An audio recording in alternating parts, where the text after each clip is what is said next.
አርዕስተ ዜና በሀገራችን የሰላም መደፍረስ ምክንያት ዜጎች የመንፈስና የስነ ልቦና ሰላም እያጡ በመሆናቸው በቀላሉ ሊታይ አይገባም ሲሉ ብፁዕ ወቅዱስ አቡነ ማትያስ አሳሰቡ።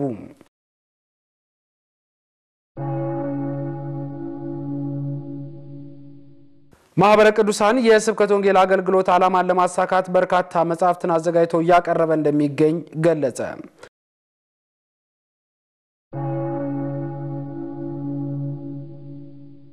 የተዘጉ ቤተ ክርስቲያናትን በማስከፈትና አገልግሎቱን ለማጠናከር በትኩረት እንደሚሰራ የአፋር ሀገረ ስብከት ተናገረ።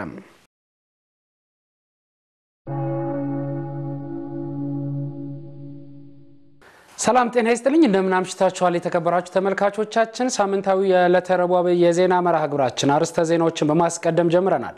ዜናዎቹን ወደ እናንተ ማድረሱ በኩል ሄኖክ ደስ ያብራችሁ ቆይታ አደርጋለሁ። ከዜናዎቹ ጋር አብራችሁ ነው። በሀገራችን የሰላም መደፍረስ ምክንያት ዜጎች የመንፈስና የስነ ልቦና ሰላም እያጡ በመሆናቸው በቀላሉ ሊታይ አይገባም ሲሉ ብፁዕ ወቅዱስ አቡነ ማትያስ አሳሰቡ። ቅዱስነታቸው ይህን ያሳሰቡት በዛሬው ዕለት የተጀመረው የጥቅምት 2018 ዓ.ም የቅዱስ ሲኖዶስ ምልዓተ ጉባኤ መክፈቻ ላይ ነው። በመክፈቻ ስነ ስርዓቱ ላይ ያስተላለፉት መልእክት በተከታይነት ይቀርባል። የቤተክርስቲያናችንን እምነት ከመንቀፍና ከማብጠልጠል በላይ አልፎ የቅዱሳንን ቅዱስ ስዕል በአደባባይ ከመቅደድ ተደርሷል። ይህ አላስፈላጊ ተግባር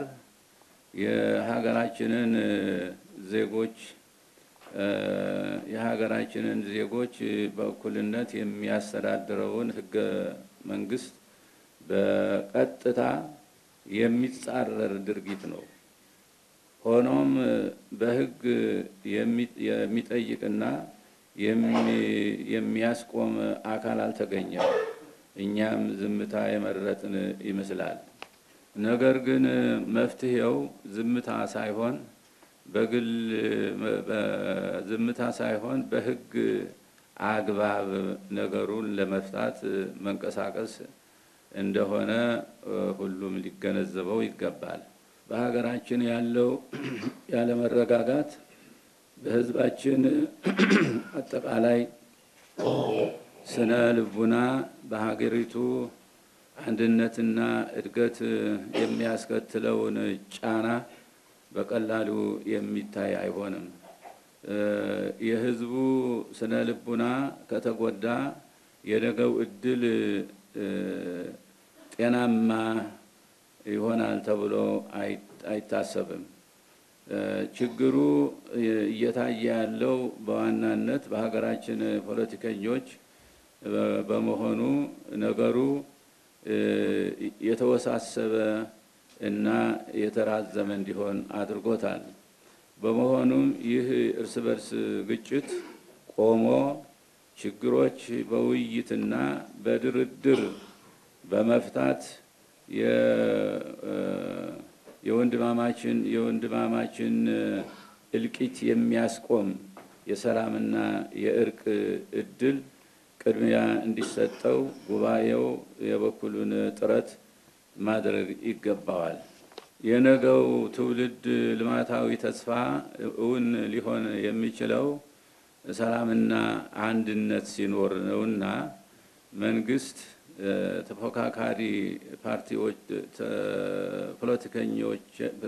ፖለቲከኞችና ነፍጥ ያነሱ ወገኖች ሁሉ ለሰላም መስፈንና ለልማት እድገት መረጋገጥ ሲባል ወደ መግባባት እንዲመጡ በእግዚአብሔር ስም አባታዊ ጥሪያችንን እናስተላልፋለን።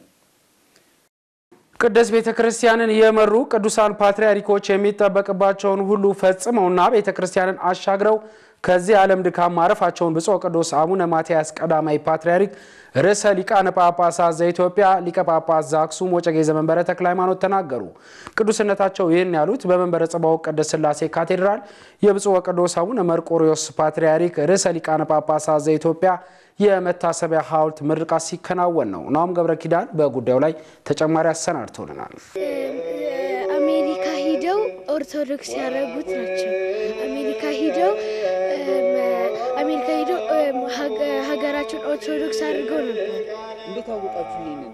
እናታችን ነግራን። ነሐሴ 29 ቀን 1980 ዓ.ም የኢትዮጵያ ኦርቶዶክስ ተዋሕዶ ቤተክርስቲያን አራተኛ ፓትርያርክ ሆነው ተሾሙ።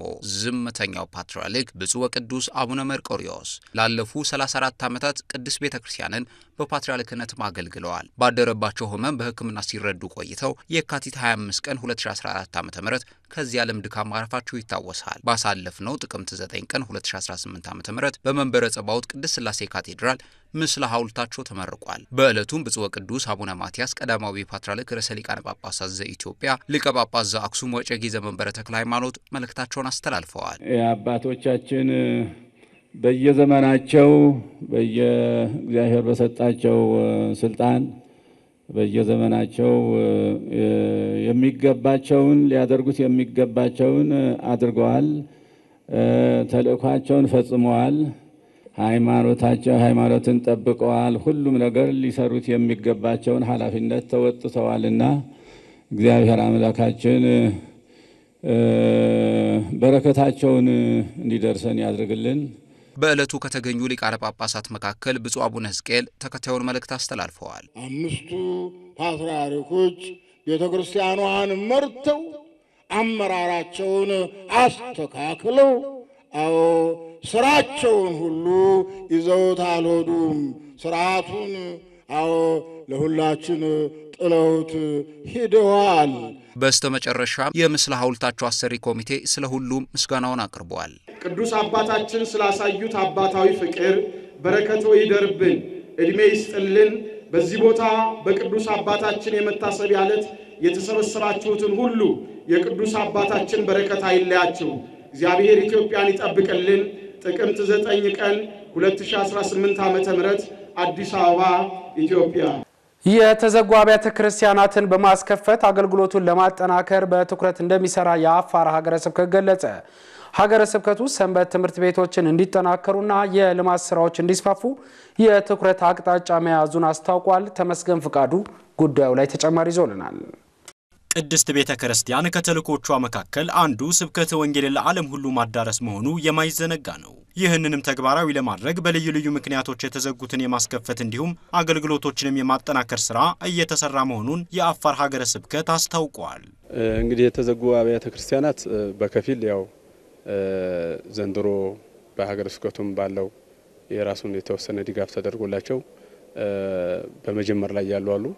የቀሩትንም ደግሞ እንዲከፈቱ፣ ሌሎች ደግሞ የስብከት ኬላዎች የሚባሉ በእቅዳችን በዚህ በሀገረ ስብከታችን እቅድ አንዱ ከተካተተባቸው እነዚህ ናቸው። ገና ወደፊት ቤተክርስቲያን ሊተከልባቸው የሚገባ ምእመናን ያሉባቸው ግን በስብከት ኬላዎች ተይዘው አገልግሎት እንዲያገኙ በእቅዳችንም በግምገማችንም በስራችንም ሁሉ እነዚህን ለመስራት ሁልጊዜ የምንነጋገርባቸውና ወደ ስራም ደግሞ እየገባንባቸው ያሉ ናቸው። ሀገረ ስብከቱ ሰንበት ትምህርት ቤቶችን በማጠናከርና አዲሱን ስርዓተ ትምህርት ተግባራዊ በማድረግ ላይ መሆኑንም በሀገረ ስብከቱ የሰንበት ትምህርት ቤቶች ክፍል ኃላፊ አክለው ገልጸዋል። ሀገረ ስብከቱ በጀት በአምናው ዕለት በዚሁ መጽሐፍ ገዝተን ለ15 አብያተ ክርስቲያናት እንዲሰራጭ አድርገናል። በ2017 ህዳር ላይ በተደረገው አጠቃላይ ሰበካ መንፈሳዊ ጉባኤ ሀገረ ስብከታችን ስለ ስርዓተ ትምህርቱ አስፈላጊነት ስልጠና ሰጥተናል። ስልጠናውን በዚህ ካገኘ ነው ወስደን እዛም ላሉ ለአድባራት ለገዳማት አስተዳዳሪዎች እዛ ስብሰባ ላይ ተሳተፉ ሁሉ ስልጠናውን ሰጥተን የግንዛቤ ማስጨበጫ ሰጥተን የውዴታ ግዴታችን መሆኑ ሁሉም አምኖበት መጽሐፉን ገዝተው አጥቢያዎች በየሰንበት ትምህርት ቤቱ እንዲሰራጭና ያው የተለያዩ ጉድለቶች ቢኖሩም እነዛን ጉድለቶች ግን እንደ ምክንያት ሳንቆጠር የየራሳችን የግል ጥረታችን እናድርግ በሚል እውነት ለመናገር በግላችንም ጭምር ስራውን ለመስራት እየወጣን እየወረድን ነው። በዚህ ሁኔታ ነው ያለው። በተጨማሪም ሀገረ ስብከቱ የቤተ ክርስቲያንን አገልግሎቶች ለማጠናከር የልማት ስራዎች ላይ ትኩረት አድርጎ እየሰራ መሆኑንም ተናግረዋል። ልማት አጥቢያዎቻችን እንግዲህ ከሐዋይ 7 ከዚህ ከሳቡሬ ጀምሮ እስከ አባዓላ ድረስ ያሉ በጣም ሰፊ ቦታ የሚያካልል ግን አነስተኛ የሆኑ ቤተክርስቲያኖች ናቸው ያሉት። አሁን ባለው ሁኔታ እስከ 20 የሚሆኑ አብያተ ክርስቲያናት አሉ። ስለዚህ እነሱን በአገልግሎትም እንደዚሁ ከማጠናከር አኳያ ባለፈ በልማት ራሳቸውን እንዲችሉ ባላቸው አቅም ሰበካ ጉባኤም በማሰልጠን እንዲሁም ደግሞ የቤተክርስቲያን ራስ አገዝ ልማት እንዲስፋፋ ልማት እንዲሰሩን በማድረግ አሁን ቤተክርስቲያኖቻችን ሁሉም በአቅማቸው ልክ ልማት እየሰሩ ቤቶችን በማከራየት የተለያዩ ልማቶችን በመስራት ጥሩ እንቅስቃሴን ያለው በሀገረ ስብከታችን የመጽሐፈ ግንዘትና የዮሐንስ ወንጌል በቅዱስ ዮሐንስ አፈወርቅ ቅጽ 2 መጽሐፍ ምርቃት ተከናወነ። መጽሐፍቱ ለአንባቢያን ግልጽና በክርስትና ሕይወታቸው ውስጥ ለሚነሱ ጥያቄዎች ምላሽ የያዙ መሆናቸውም ተመላክቷል። ዲያቆን ኤርሚያስ ደባሱ ቅድስት ቤተ ክርስቲያን በሞት ስጋ ከዚህ ዓለም የሚለዩ ምእመናንን በክብር የምትሸኝበት የምስጋናና የጸሎት መጽሐፍ ነው መጽሐፈ ግንዘት። የዚህ መጽሐፍ ትርጉም ሥራ ተጠናቆ ለአገልግሎት ይበቃ ሲሆን ብሉያትና ሐዲሳትን መሰረት ያደረገ የመንፈስ ቅዱስ ድርሰት ነው ያሉት በምረቃ ስነ ስርዓቱ ዳሰሳ ያቀረቡት ሊቀ ሊቃውንት ዮሴፍ ደሳለኝ ናቸው። የቤተ ክርስቲያን የመንፈስ ቅዱስ ድርሰት ተብሎ ከምንቀበላቸው መጻሕፍት መካከል አንዱ በቤተ ክርስቲያን ሰፊ አገልግሎት ያለው በተለይም ስለ ሙታንም ስለ ሕያዋን ነው። አንዳንድ ጊዜ ለሙታን ብቻ እናስበው መጽሐፈ ግንዘት ስለ ሕያዋን ነው የምንጸልይበት። በሕያዋን የሙታን እያንዳንዱ ደረጃ አለው። እንደው ሁሉን ለመናገር ያው ጊዜ አጥራለሁ። የዮሐንስ ወንጌል በቅዱስ ዮሐንስ አፈወርቅ ቅጽ 2 ሌላው በዕለቱ የተመረቀ መጽሐፍ ሲሆን ስለ መጽሐፉ ዳሰሳ ያቀረቡት ቀሲስ አብይ ሙሉቀን የሚከተለው ማብራሪያ ሰጥተዋል። በጌታችን በመድኃኒታችን በኢየሱስ ክርስቶስ አንደበት የተነገረ ወንጌላዊው ፍቁረ እግዚእ ባለራእይ እየተባለ በሚነገረው በሐዋርያው በቅዱስ ዮሐንስ የተጻፈ አፈ በረከት ዮሐንስ አፈወርቅ እየተባለ በሚነገርለት በሊቁ ለቤተ ክርስቲያን ትልቅ ባለውለታ እንቁ አባት በሆነ በቅዱስ ዮሐንስ አፈወርቅ የተሰበከ የታተተ የተተረጎመ የተብራራ መጽሐፍ ነው። የመጽሐፍቱ ተርጓሚያን በበኩላቸው መጽሐፍቱ የመተርጎማቸውን ዓላማና ለምእመናን የሚኖራቸውን ፋይዳም ያብራራሉ። ለምእመናን በጣም ጠቃሚ ነው። ለመመለስ የሚጠየቁትን ጥያቄ ማንኛውም ቻሌንጅ የሚጠየቁትን ለመመለስ ያበቃቸዋል፣ ብቁ ሙሉ ያደርጋቸዋል፣ ያርፋል፣ ልቡናቸው ያርፋል። ነገረ ስጋዌ ላይ ያሉ ትምህርቶች ላይ የሚነሱ ጥያቄዎችን ስለሚመልስ ልቡናቸውን ያሳርፋል ሙሉ እና ወደ ተግባር ያመጣቸዋል። ምንድነው አወቅኩኝ፣ ምንድነው ከኔ የሚጠበቀው የሚለውንም ጥያቄ ይመልስላቸዋል፣ ወደ ተግባር ያመጣቸዋል።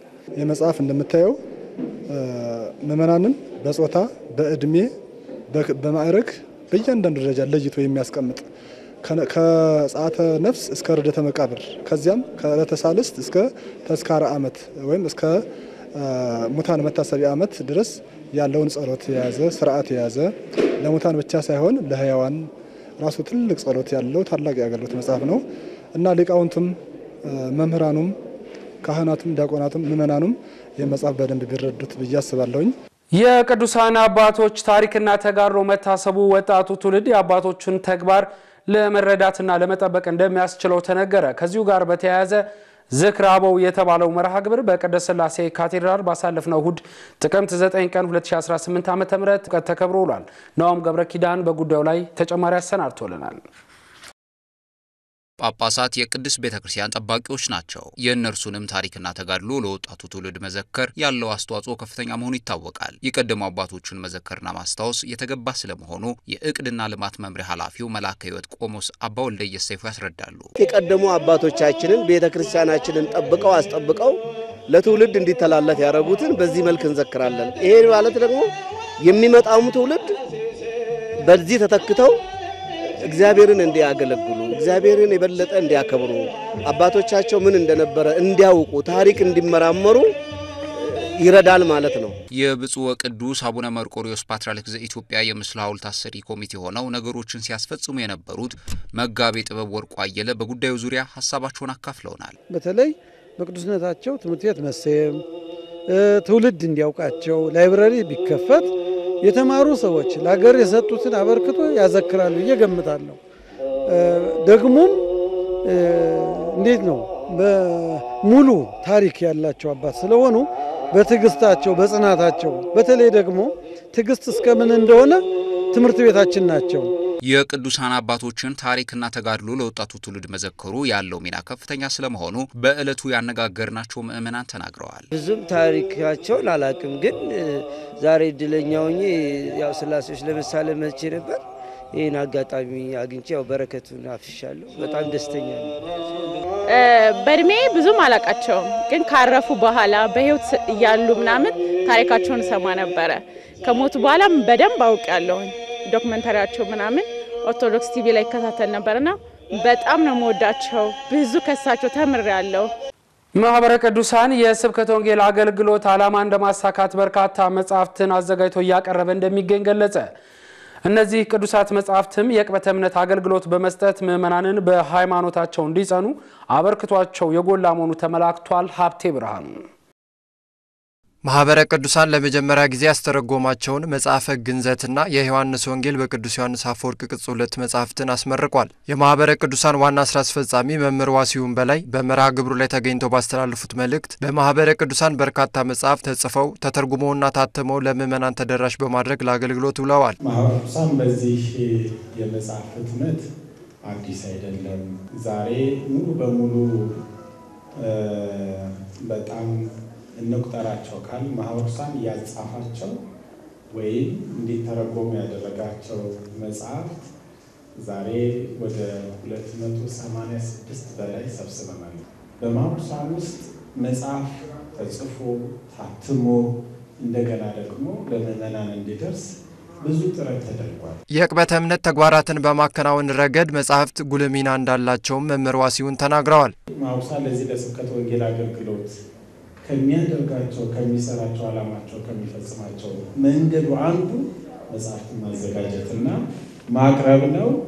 ይሄንንም እንግዲህ ሙሉ በሙሉ ኃላፊነት የሰጠው ማህበረ ቅዱሳን ለልማት ተቋም አስተዳደር ነው። እነዚህ ቅዱሳት መጽሐፍቱ የተጻፉት እጅግ በጣም ብዙ ሰው ጠብቀዋል። ሃይማኖት እንዲጠበቅ አድርገዋል፣ አጽንተዋል። ምእመናንን በሃይማኖታቸው እንዲጸኑ የቅበተ እምነት ስራዎች ሁሉ የተሰራባቸው በጣም ትልቅ መጽሐፍት። ሁለቱ መጽሐፍት ለምረቃት እንዲበቁ አስተዋጽኦ ላደረጉ አካላት በማህበሩ ስም ምስጋናቸውን አቅርበዋል። መጽሐፍቱ ግን ለመውጣት ብዙ ሂደት እንደተካሄደ አውቃለሁ። በዚህ ሐሳብም አስተያየት ጥናትን በማቅረብ ሪቪው በማድረግ ኤዲቶሪያል ቦርድ ያላችሁ መደበኛ አባላትን በሙሉ የተሳተፋችሁ ሊቃውንት አባቶች፣ ወንድሞቻችን፣ እህቶቻችን እዚህም ያላችሁ ሁሉ በማህበሩ ስም እግዚአብሔር ይስጥልን። ትውፊቱን የጠበቀ የቅዱሳን ስዕላት አሳሳልና ሰዓሊያንን ለማብዛት እየሰራ መሆኑን የአዲስ አበባ ማዕከል አስታወቀ። ማዕከሉ ከ50 በላይ የቅዱሳን ስዕላት ሰዓሊያንን ጥቅምት 16 ቀን የሚያስመርቅ ሲሆን ከነገ ጥቅምት 13 ቀን ጀምሮ አውደ ርዕይ አዘጋጅቷል። ዲያቆን ኤርሚያስ ደባሱ ተጨማሪ አለው። ቅድስት ቤተ ክርስቲያን ጥንቅቅ ያለ አስተምሮዋን ትውፊቱን በጠበቁ ስዕላት ለማስተላለፍ የሰዓሊያኑ ሚና ትልቁን ስፍራ ይይዛል። ይህንንም ከግምት ውስጥ በማስገባት በማህበረ ቅዱሳን የአዲስ አበባ ማዕከል የስነ ስዕል ክፍል በትኩረት እየሰራ መሆኑን የክፍሉ ጸሐፊ ይናገራሉ። በዋናነት የአዲስ አበባ ማዕከል ስነ ስዕል ክፍል በየዓመቱ ለ10 ወር የሚቆይ የቅዱሳት ስዕላትን ለአዋቂዎች ስልጠና ይሰጣል። እስካሁን ባለው 184 የሚደርሱ ሰዓሊያንን አፍርቷል።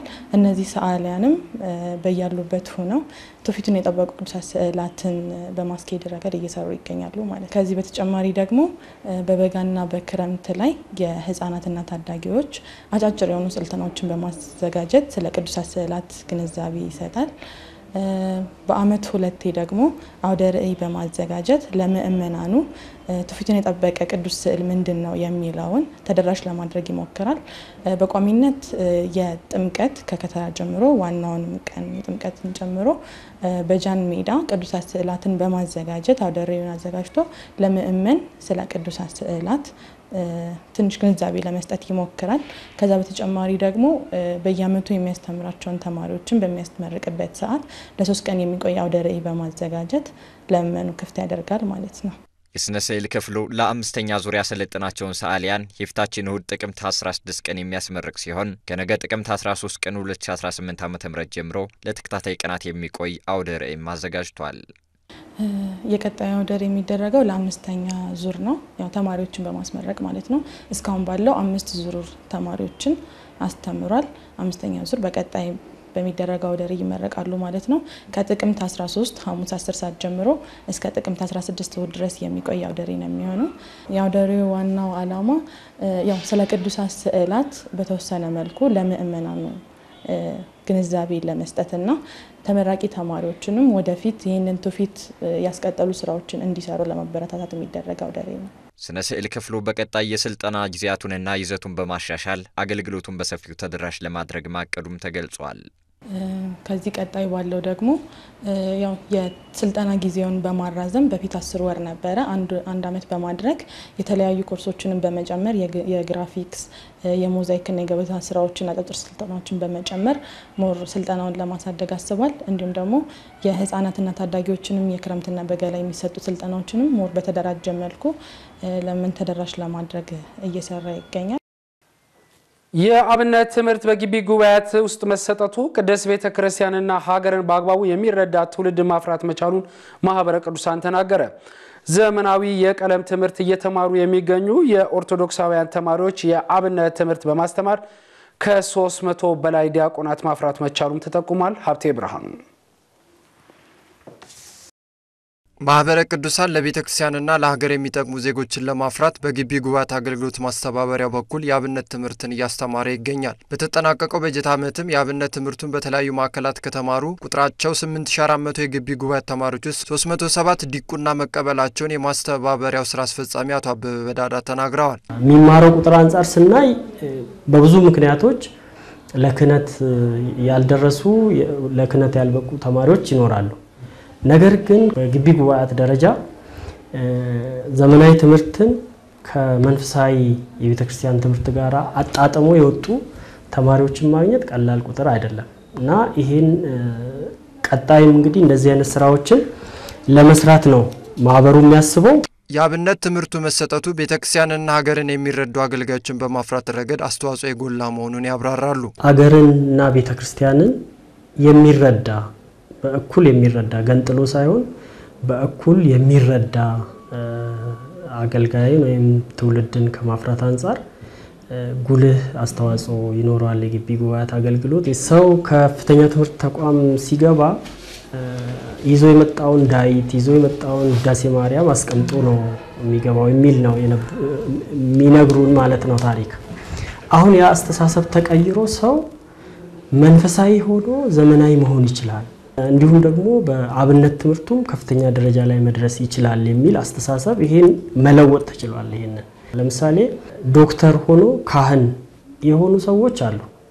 እነኚህ ግቢ ጉባኤ ውስጥ አብነት ትምህርት ጀምሮ በኋላም እያጠናከሩ የወጡ ሰዎች ናቸው በአብዛኛው የምንመለከታቸው ማለት ነው። አብነት ትምህርት በግቢ ጉባኤያት ውስጥ መሰጠቱ የቤተክርስቲያንን ነባሩን ዕውቀት ከዘመናዊው ዕውቀት ጋራ ለማስተሳሰር ለማስተባበር በጣም ጥሩ የሆነ መደላድል የፈጠረ ነገር ነው ማለት እንችላለን። በሁለት ሰይፍ የተሳሉ አገልጋዮችን በጥራት ለማፍራት በቀጣይም ስራዎች ተጠናክሮ እንደሚቀጥሉ አቶ አበበ አስረድተዋል። ከግቢ ጉባኤያት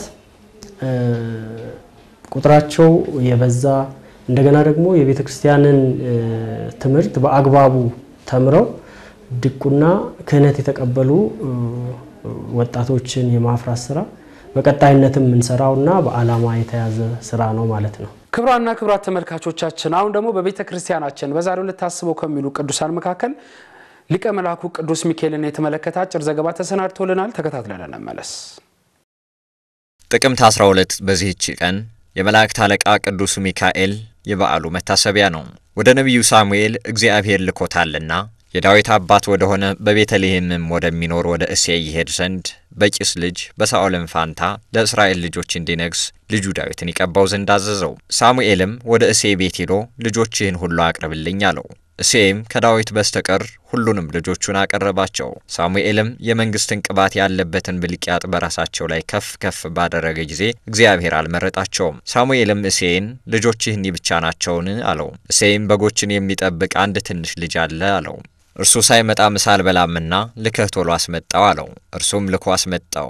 መልኩም ቀይ አይኖቹም የተዋቡ አርአያውም ያማረ ነበርና እግዚአብሔርም ሳሙኤልን ይህ ይበልጣቸዋልና ተነስ ተቀባው አለው። በዚያም ጊዜ ሳሙኤል የመንግስት ቅባት ያለበትን ቀንድ አምጥቶ በወንድሞቹ መካከል ቀባው። ከዚያም ቀን ጀምሮ ለሁል ጊዜ የእግዚአብሔር መንፈስ በዳዊት ላይ አደረበት፣ በእስራኤል ልጆችም ላይ ነገሰም። ደግሞም ሁለተኛ በዚህች ቀን እግዚአብሔር የመላእክት አለቃ ቅዱስ ሚካኤልን ወደ ዳዊት ላከው። ራታይ ጎልያድንም እስኪገድለውና የእስራኤል ልጆችን እስኪያድናቸው ድረስ ኃይልን ሰጠው።